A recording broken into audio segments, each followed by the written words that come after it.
안녕하세요, 빨간tik입니다. 네, 중국 증시가 급락하고 있죠. 물론 우리나라 증시도 고점 대비 많이 떨어졌지만 중국 증시는 좀 더 많이 떨어진 상황이고, 그 원인과 투자 상품들을 좀 찾아보도록 하겠습니다. 영상이 도움이 되든 안 되든 구독과 좋아요 부탁드리고요. 네, 중국 증시 관련 기업들이 급락하는 이유가 좀 찾아봤더니 여러 가지 이유가 좀 복합적으로 나타나고 있고요.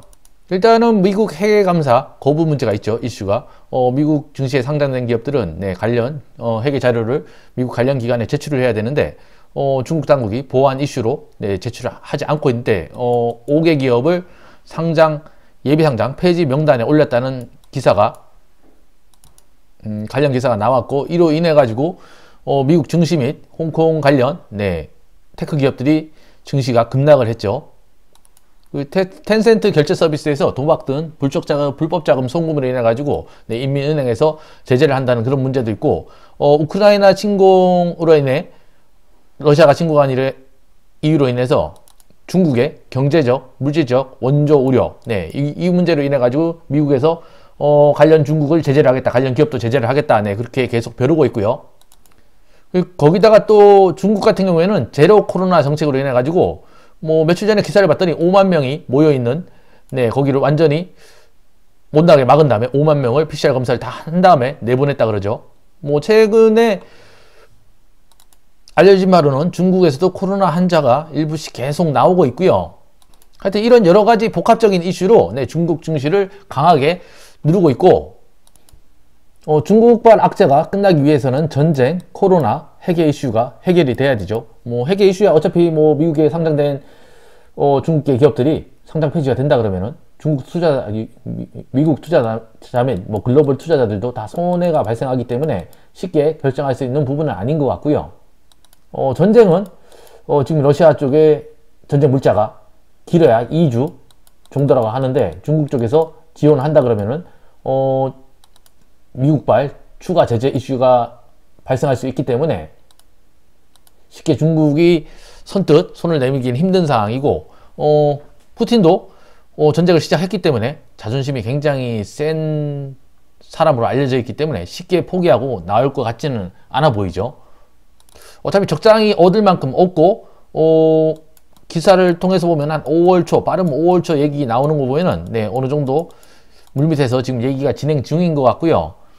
중요한 거는 가장 리스크가 큰 거는 코로나로 보여집니다. 사실 그게 왜 그러냐면은 누적 확진자가 알려진 바로는 지금 12만 명 정도밖에 안 보이죠. 12만, 인구가 14.5억인데 12만 명, 뭔가 좀 이상하죠. 미국 같은 경우에는 감염자가 8천만 명이죠. 신규 확진자는 38,800명, 우리나라보다 10분의 1 정도밖에 안 되는 수치고요.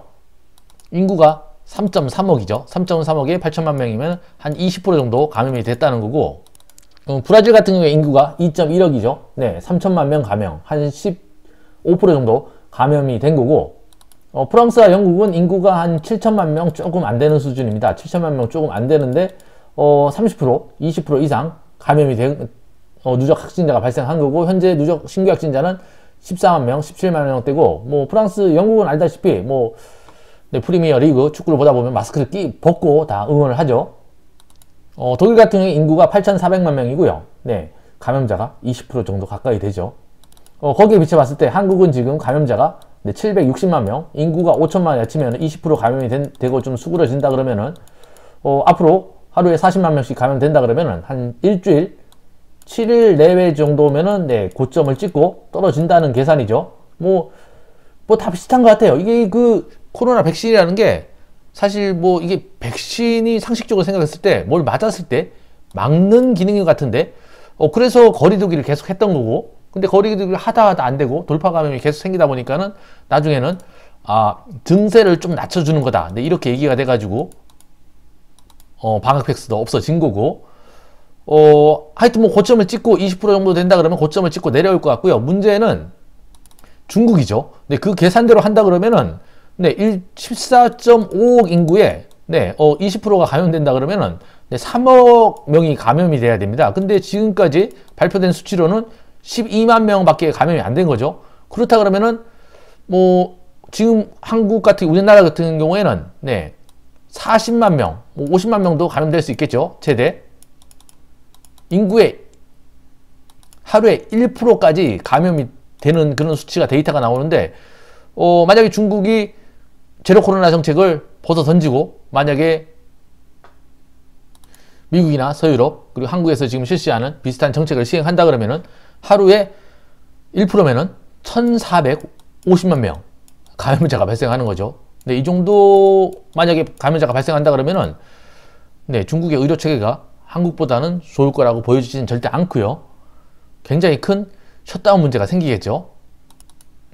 전쟁 이슈가 사그라들고 유가가 더 떨어지고 환율도 좀 진전된다 그러면은 좀 우리나라 경제나 지수에 도움이 되겠지만 굉장히 많이 큰 도움이 되겠지만 안 걸리고는 끝날 것 같지 않은 이 코로나 사태 때문에 어마어마한 감염자가 중국에서 발생한다 그러면은 제로 코로나 정책을 끝내고 셧다운이 생기죠. 어마어마한 그 공급망에 차질이 생기고 뭐 외국인들 시선에서 봤을 때는 네, 한국 시장과 중국 시장을 거의 같이 동조해서 보는 경향이 굉장히 크다 그러더라고요.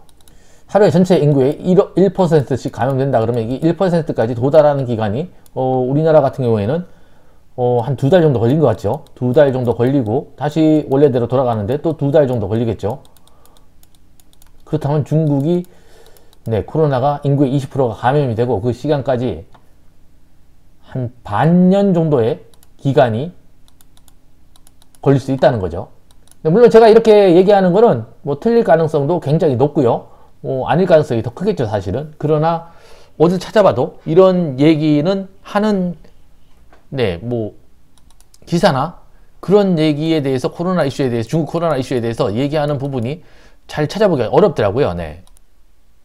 그렇기 때문에 전쟁 이슈가 끝나고 핵의 이슈가 끝난다 그래도 절대 바닥이 아니니까 주의하셔야 되고요. 중국 관련 혹시나 상품에 관심이 있다 그러면 네, 이런 지수 상품들을 담아보는 것도 나쁘진 않을 것 같고요. 물론 지금 담으란 얘기는 아니고 항상 바닥을 확인하고 저 같은 경우에는 코로나 환자가 급증하고 전체 인구의 한 20% 정도 네, 감염이 됐을 때 투자 시점이라고 판단이 되어지고요.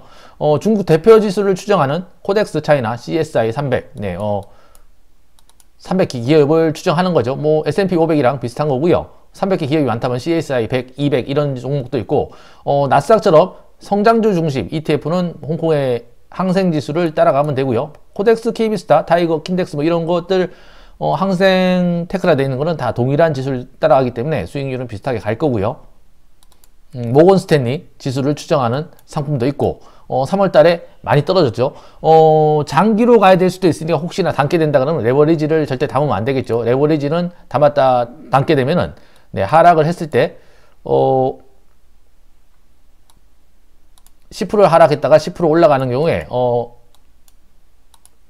레버리지가 아닌 상품들은 그대로 떨어졌다가 90이 됐다가 다시 100이 가지면은 레버리지 상품들은 전체 올라갔다 내려가는 부분에 한 10% 정도가 계속 까이죠. 그러니까 행보하는 장에서는 네, 레버리지 지수 상품들은 가만히 보면 네, 이렇게 0에 수렴을 합니다. 네, 영원히 0에 수렴을 하게 됐죠.